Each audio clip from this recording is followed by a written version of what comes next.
12 minutes now after 7 o'clock, Iran has made good on its promise to avenge the death of its top general, Qasem Soleimani.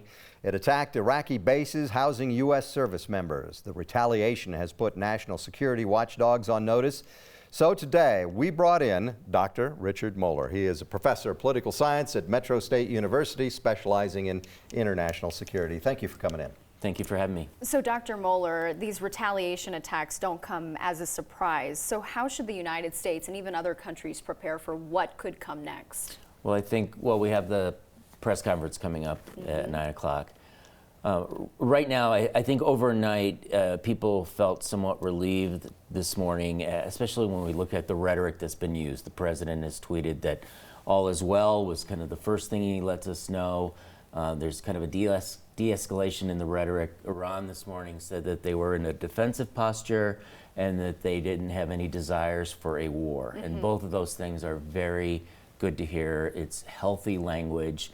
Diplomacy should be in overdrive right now. It's the reason we have diplomacy for these moments. They're extremely important. So cooler heads are hopefully trying to prevail here. There are many kind of historical examples of this, Cuban Missile Crisis and others, where people felt that we're in the brink of something, and we're hoping that it'll be kind of one of these diplomatic pullbacks where both sides realize, if they're rational, which they both seem to be, that this is not worth the effort.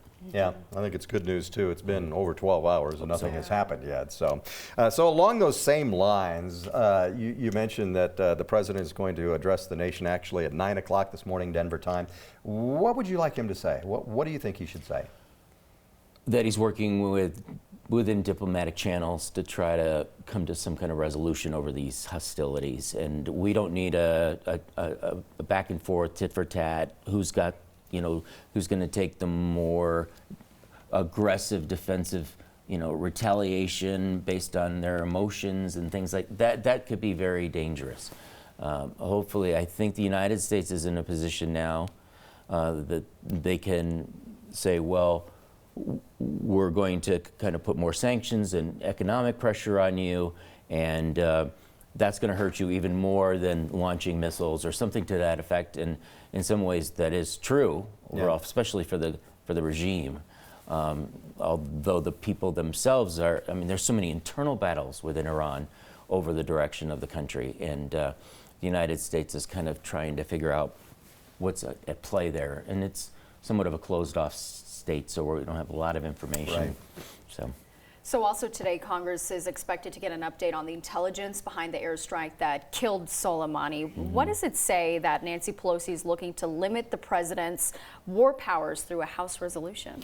Well, this is a very consistent pattern of behavior, really since the early days of the kind of the dilemmas of Vietnam. When people saw the body bags and all, the people were really concerned with presidents going on their own to, in a sense, declare war, even though they don't have to through Congress.